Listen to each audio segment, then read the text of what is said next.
창세기 8장 13절부터 22절까지 하나님의 말씀을 제가 읽겠습니다. 601년 첫째 달 곧 그 달 초 하룻날에 땅 위에서 물이 거친지라. 노아가 방주 뚜껑을 제치고 본즉 지면에서 물이 거쳤더니 둘째 달 스무일의 날에 땅이 말랐더라. 하나님이 노아에게 말씀하여 이르시되 너는 내 아내와 내 아들들과 내 며느리들과 함께 방주에서 나오고 너와 함께한 모든 혈육 있는 생물 곧 새와 가축과 땅에 기는 모든 것들을 다 이끌어내라. 이것들이 땅에서 생육하고 땅에서 번성하리라 하시매 노아가 그 아들들과 그의 아내와 그 며느리들과 함께 나왔고 땅 위의 동물 곧 모든 짐승과 모든 기는 것과 모든 새도 그 종류대로 방주에서 나왔더라. 노아가 여호와께 제단을 쌓고 모든 정결한 짐승과 모든 정결한 새 중에서 제물을 취하여 번제로 제단에 드렸더니 여호와께서 그 향기를 받으시고 그 중심에 이르시되 내가 다시는 사람으로 말미암아 땅을 저주하지 아니하리니 이는 사람의 마음이 계획하는 바가 어려서부터 악함이라. 내가 전에 행한 것 같이 모든 생물을 다시 멸하지 아니하리니 땅이 있을 동안에는 심음과 거둠과 추위와 더위와 여름과 겨울과 낮과 밤이 쉬지 아니하리라. 아멘. 지난 주일에 세상 끝날에 있을 세 가지 중요한 사건을 저희가 살펴봤죠. 첫 번째는 예수님이 다시 오시는 것이고 그때 우리는 영광스럽게 부활할 것입니다. 두 번째는 최후 심판이 있고요. 마지막 세 번째, 그 이후로 하나님이 계획하시고 말씀하셨던 그리고 역사 속에서 이루어 가셨던 하나님 나라가 극치에 이르러서 새 하늘과 새 땅이 이루어질 거라고 했습니다. 자, 그 중에서 두 번째 내용인 최후 심판을 다루면서 제가 잠깐 그런 말씀을 드렸습니다. 이 땅에 사는 동안에는 하나님의 공의가 완전하게 나타나진 않는다. 즉각적이고 철저한 심판은 아직 없다. 그리고 그 이유를 제가 이렇게 간단하게 말씀드렸습니다. 하나님께서는 하나님의 뜻을 이루시기 위해서 이 땅을 보존하시고 또 그렇게 하나님께서 이 땅을 보존하시며 즉각적인 심판을 내리시지 않는 가운데 하나님의 백성들인 우리도 사실은 오래 참고 기다리시는 그 하나님의 긍휼하심을 맛보면서 살아간다. 이렇게 말씀드렸어요. 오늘 그와 관련된 내용을 다루는 본문입니다. 자, 노아 시대 전 지구적인 심판이 있었습니다. 온 인류에 대한 심판이었습니다. 최후 심판이 있기 전에 역사상 전무후무한 가장 큰 하나님의 심판입니다. 또 그때 온 땅에 죄가 가득했고요. 하나님은 대홍수로 온 땅과 그 가운데 있는 생명들과 특별히 인간을 심판하셨습니다. 그때 은혜를 입은 사람들인 당대의 의인 노아와 그 가족들 그리고 동물별로 한 쌍씩만 방주에 들어가서 살아남았습니다. 자, 오늘 본문은 특별히 그 심판 직후에 있었던 일을 기록하고 있습니다. 노아는 온 땅과 인류에 대한 그 하나님의 무서운 심판이 진행되는 1년간 방주에서 살았습니다. 방주 바깥에서는 엄청난 폭풍과 파도와 사람들의 비명소리와 하나님의 그 심판의 소리들이 들리기도 하고 몸으로 경험되기도 했습니다. 한편으로는 방주 안에서 하나님의 은혜에 아주 감사했을 것이고 다른 한편으로는 매우 두려웠을 것입니다. 여러분 생각해 보십시오. 나와 우리 가족을 제외한 모든 인류가 하나님의 심판을 받았습니다. 대홍수로 온 땅이 격변이 일어나고 모든 사람과 생명체들이 사라졌습니다. 아무리 노아와 그의 가족들이 심판 이전에 세상 사람들의 타락한 모습을 보고 그들 속에 살면서 많은 갈등과 고뇌를 겪었을지라도 막상 그토록 철저한 하나님의 심판을 직접 보고 경험하면서 어찌 끔찍하고 두렵지 않았겠습니까? 더구나 이들은 이 심판 이후에 계속해서 이 땅에서 살아갔어야 되는 사람들이잖아요. 아직 최후 심판은 아니니까요. 그런 그들에게 이토록 큰 심판을 경험하고 난 뒤 황폐해진 땅 위에 발을 내디뎠을 때 어찌 불안과 장래에 대한 염려가 없었겠습니까? 자, 오늘 홍수 심판 이후 오늘 딱 끝나는 본문에 하나님과 노아의 행동이 각각 나옵니다. 먼저 노아의 행동이 나오는데요. 8장 20절을 보십시오. 노아가 여호와께 제단을 쌓고 모든 정결한 짐승과 모든 정결한 새 중에서 제물을 취하여 번제로 제단에 드렸습니다. 예, 그가 방주에서 나오고 나서 제일 먼저 한 일은 하나님께 제물을 바친 일입니다. 제사를 드렸습니다. 또는 오늘날로 하면 예배를 드렸습니다. 어떤 마음이었을까요? 다시 심판을 면하고 끝나고 땅에 발을 디디는 것에 대한 감사가 있었을 것이고, 또 한편으로는 이토록 세상을, 인간의 죄를 철저히 심판하시는 하나님 앞에서의 두렵고 떨림도 있었을 것입니다. 어쨌든 그가 방주에서 나와서 제일 먼저 하나님께 제사를 드리는 이 모습은 분명 아름다운 모범입니다. 하나님의 하나님 되심을 인정하는 행동이고, 하나님이 내리신 공의로운 심판이 옳았음을 인정하는 태도이며, 그 가운데서 은혜로 구원받은 것에 대한 감사이니까요. 이어서 하나님의 행동이 바로 나옵니다. 21절 앞부분을 보십시오. 여호와께서 그 향기를 받으시고, 이렇게 되어 있습니다. 번제는 이제 태워서 드리는 제물이니까 연기가 나고요. 하나님께서 그 향기를 받으셨대요. 자, 노아의 제사를 받으셨다는 건데, 자, 하나님께서 이때 받으신 게 뭔가를 한번 조금 생각해 보겠습니다. 창세기 4장에 보면 인간이 하나님께 드리는 제사를 받으시는 첫 사건, 첫 장면이 있습니다. 그리고 거기에 보면 인간이 하나님께 제사를 드릴 때 또는 예배를 드릴 때 하나님이 받으시는 것이 무엇인가가 아주 명확하게 나옵니다.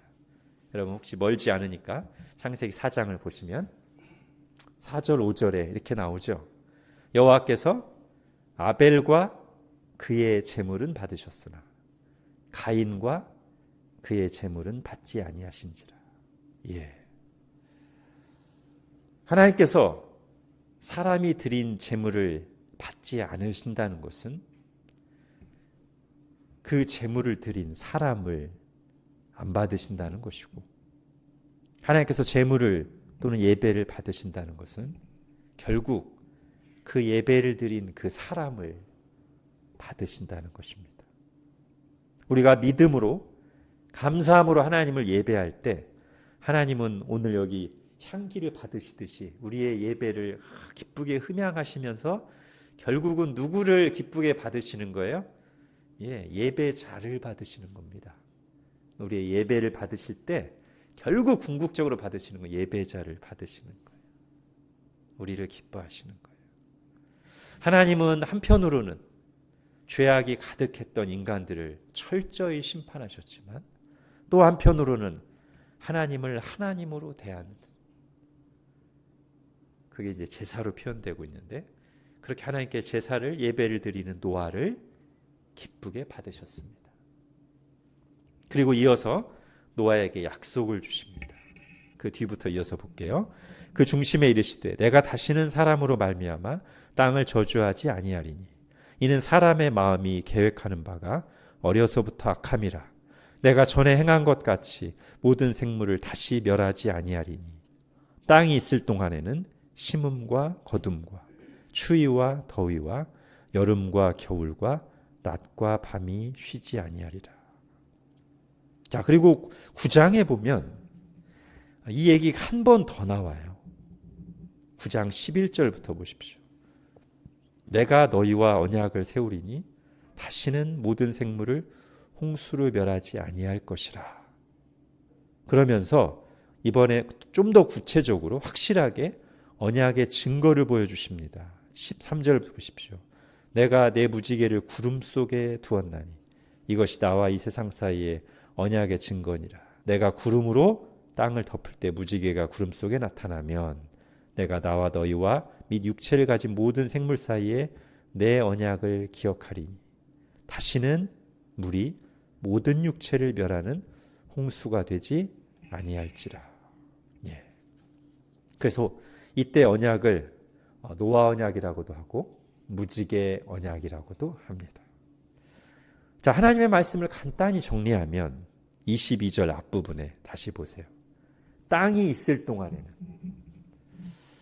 자, 하나님께서 지금 최후 심판을까지 부정하신 게 아니고요. 오히려 최후 심판을 암시하고 계시죠. 최후 심판을 내리시기 전에는, 즉 땅이 있을 동안에는 인류의 죄와 많은 부패에도 불구하고 다시는 이 땅에 노아 시대의 홍수와 같은 전 지구적인 온 인류와 생명체를 멸하는 심판을 내리시지 않겠다는 겁니다. 다른 말로 하면 인간의 죄와 실패에도 불구하고 이 세상은 마지막 날까지 하나님의 일반 은총이 지속될 것이고 인류 역사도 계속 이어질 거라는 말씀입니다. 그리고 그렇게 하나님이 보존하시는 세계 속에서 하나님은 당신이 말씀하시고 계획하신 바를 반드시 성취하실 것이다. 그 말씀입니다. 자, 홍수 심판 직후에 하나님께서 노아에게 이 말씀을, 특히 약속이잖아요. 약속을 하시고 무지개라는 현상까지 새로 만드시면서 확실하게 이렇게 보여주시는 이유가 뭐겠습니까? 홍수 직후에 하나님께서 인간의 연약함을, 마음을 다 헤아리시기 때문입니다. 앞서 말한 대로 이때 노아와 그의 가족들은 앞으로의 삶에 대한 두려움이 있었습니다. 아마 이런 두려움이 있었을 것 같습니다. 하나님께서 한번 이렇게 온 땅을 심판하셨는데 앞으로 또 인간이 죄에 넘어질 때, 그 인간이라는 것은 가까이는 노아 자신과 살아남은 노아의 가족들이요, 좀 멀게는 그 후손들이잖아요. 그들이 또 죄에 넘어질 때 하나님은 또 심판하실 수 있지 않겠는가? 인간의 죄성과 연약함을 잘 알고 있는 노아로서는 그것이 두렵고 불안하지 않았겠습니까? 언제 또 이런 일이 반복될지 모르는데 오늘 이곳에 한 그루 나무를 심는 것이, 즉 일상을 영위하는 것이 보장되는가, 의미 있는가 하는 두려움입니다. 특히 언제 그럴까요? 하늘에 먹구름이 몰려올 때, 비가 많이 쏟아질 때 두려움이 솟아나지 않을까요? 요즘 말로 하면 트라우마죠. 저도 작년에 운전하다가 빗길에 크게 한번 미끄러진 적이 있거든요. 근데 그 후로 빗길에서는 확실히 제가 긴장됩니다. 이전과 다릅니다. 하물며 그 엄청난 비에 온 인류가 죽고 온 세상이 폐허가 되는 것을 몸소 보고 경험했던 노아 가족이겠습니까? 구름이 몰려올 때마다, 큰 비가 내릴 때마다 그 심판이, 그 무서웠던 심판이 떠오르면서 또 그런 일이 재현되는 것이 아닌가. 저는 하나님께서 특별히 이 언약의 징표로 무지개를 주신 데에는 그런 의도가 있다고 생각됩니다. 여러분 13절을 다시 보십시오. 9장 13절. 내가 내 무지개를 구름 속에 두었나니 이것이 나와 세상 사이의 언약의 증거니라. 내가 구름으로 땅을 덮을 때, 이때가 두려울 때잖아요. 구름으로 땅을 덮을 때, 다시 막 홍수에 대한 무서운 기억이 떠오를 때, 무지개가 구름 속에 나타나며, 말하자면 안심하라 이거죠. 즉, 이 언약을 주신 하나님은 홍수 심판 이후 살아남은 노아와 그의 후손들의 두려움과 불안을 헤아리신 것이고, 그리고 하나님의 마음은 뭐냐면 노아와 그의 후손들이 그런 두려움 속에 살아가기를 원치 않으셨다는 것입니다. 노아가 경험한 홍수 심판과 그 이후에 주어진 무지개 언약은 짝을 이루어서 노아 가족을 포함한 그의 후손인 모든 인류가 어떻게 살아가야 되는지를 분명히 보여줍니다. 두 개가 짝을 이루어서요. 홍수 심판과 그 이후에 주어진 무지개 언약이 짝을 이루어서 어떤 교훈을 주냐면, 그 이후에 인류는 어떻게 살아야 되냐면, 첫 번째, 하나님은 오래 참고 기다리시지만 반드시 죄를 심판하신다. 하나님의 공의는 때가 되면 반드시 실현된다. 심판이라는 것이 있다. 이걸 분명히 인식하면서 죄 짓는 것을 두려워하면서 살기를 원하셨고, 죄 짓는 것은 두려워해야 돼요. 그러나 두 번째, 무지개 언약을 통해, 그러나 온 세상을 향한 하나님의 심판이 즉각적이고 수시로 일어나는 것이 아니며 오히려 하나님의 모든 뜻이 이루어지기까지 이 세상은 보존될 것이다. 그리고 그 속에서 하나님은 섭리하시며 당신의 뜻을 이루어 가신다.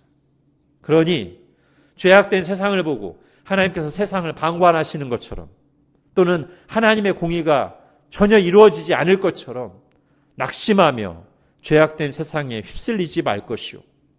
또 하나는 세상을 향한 하나님의 계획, 그리고 나를 향한 하나님의 뜻이 다 이루어지기도 전에 세상에 일어나는 여러 가지 자연 재난들, 인간이 저지르는 전쟁과 같은 범죄로 세상에 종말이 올 수 있다는 잘못된 두려움과 불안 속에 살아가지 말고 하나님의 약속을 믿고 소망을 가지라는 거예요. 지진이나 기근이나 전쟁과 전염병 등 이것은 분명히 예수님이 말씀하신 것처럼 종말이라는 것이 있다는 것을 보여주는 종말의 징조는 맞아요. 그러나 그것 때문에 세상의 끝이 오지는 않습니다. 모든 민족에게 복음이 전파되고 하나님께서 당신이 택한 백성을 마지막 한 명까지 다 구원하셔야 예수님이 재림하시고 세상의 끝이 옵니다. 사람들의 실수와 자연현상 때문에 우연히 끝이 오는 게 아니라 나를 향한 하나님의 계획이 성취되기도 전에 인간들이 약해서 안 되겠다, 빨리 끝내야 되겠다, 이렇게 오는 게 아니라 반드시 하나님이 계획하신 때 세상과 나를 향한 하나님의 뜻이 다 성취된 뒤에 끝이 올 것이고, 그 끝은 노아가 홍수 심판 후 배에서 나왔을 때의 상황이 재현되는 게 아니라, 다시 폐허 속에서 우리가 새로운 시작을 하는 게 아니라, 지난주 말씀드린 것처럼 그 마지막은 영광스러운 새 하늘과 새 땅으로 이어진다는 것입니다. 우리가 지난 2주에 걸쳐 집중해서 종말에 대한 말씀을 들었습니다. 성경이 말하는 신자의 죽음이 어떤 것인지를 들었고, 지난 주일에는 세상의 마지막에 대한 말씀도 들었습니다. 이 두 말씀이 동시에 가르치는 것은 신자의 죽음이든 세상의 종말이든 모든 것이 끝장나고 절망이고 어두움이 아니라 영원히 이어지는 소망에 찬 사건임을 들었습니다. 그럼에도 불구하고 이 종말에 대한 강력한 메시지는 종종 이 세상의 삶을 무의미하게 여기게 만드는 오류에 우리를 빠뜨릴 수가 있습니다. 그런데 그건 하나님이 원하시는 반응은 아니라는 거예요. 주님께서 우리에게 종말을 말씀하신 이유가 이 세상의 삶은 의미 없어, 이걸 말씀하시려는 게 아니라는 겁니다. 오늘 노아에게도 말씀하시잖아요. 왜 이런 얘기를 하시는 겁니까? 땅이 있을 동안에는 심음과 거둠과 추위와 더위와 여름과 겨울과 낮과 밤이 쉬지 아니하리니 9장 1절. 그러므로 생육하고 번성하여 땅에 충만하라 말씀하십니다. 하나님은 우리가 올바른 내세 신앙을 가지고 오늘 여기에서 하나님의 말씀대로 충실하게 살아가기를 원하십니다. 이 땅의 삶을 의미 없다고 여기는 건 어떤 사람들이냐면 장래에 대한 소망이 없으니 내일 죽을 터이니 먹고 마시지 않은 사람들이 의미가 없는 것이고요. 영원히 살 사람들로서 하나님 앞에서 결산할 사람들로서 살아가는 우리들에게는 하나님과 관계된 모든 일이 주의 일이 될 수 있기 때문에 하나님 나라의 일이 될 수 있으니 우리는 예수님이 재림하실 때 모든 것이 끝나지만 그때까지 우리가 하는 모든 일들은 하나님 앞에서 의미 있는 일이에요. 하나님 나라를 구하는 일이에요. 그리고 그런 우리의 모든 행동을 사용하셔서 하나님께서 당신의 뜻을 이루신다고요. 그러니까 아이고 어차피 종말 올 거니까 이 세상 다 의미 없어 하고 열심히 살지 않는 것은 종말을 우리에게 말씀하신 하나님의 뜻과 정반대로 행동하는 것이라는 거예요. 바울이 부활장 마지막에 뭐라고 했어요? 너희 수고 헛되지 아니하니 그러므로 더욱 주의 일에 힘쓰는 자들이 되라 말했잖아요. 이렇게도 생각할 수 있습니다. 장차 새하늘과 새 땅을 이루실 하나님께서 지금 현재의 땅과 하늘을 만드셨죠? 그리고 다스리고 계십니다. 우리는 장차 하나님의 나라에서 살게 될 것만 약속받은 게 아니라 지금 여기서도 이미 하나님의 세계에 살고 있습니다. 하나님이 주인이시고 하나님이 만드신 질서 속에서 그리고 하나님이 섭리하시며 당신의 뜻을 성취해 가시는 세계 속에서 하나님의 백성으로 살고 있습니다. 그러므로 크던 작던 이 땅에서 내게 맡겨진 일을 하나님 앞에서 성실하게 했던 사람들이 주님이 다시 오실 때 칭찬을 받을 것입니다. 마태복음 25장.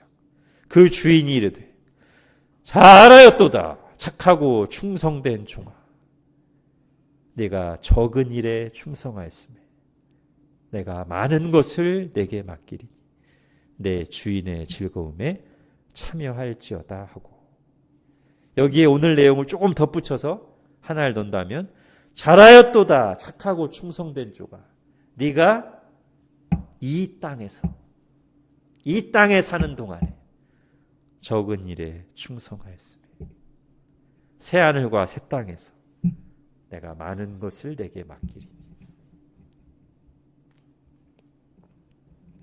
그리고 바로 이런 하나님의 칭찬을 기대하는 사람들이 여기서 충성스러운 청지기로 살아갈 수 있습니다.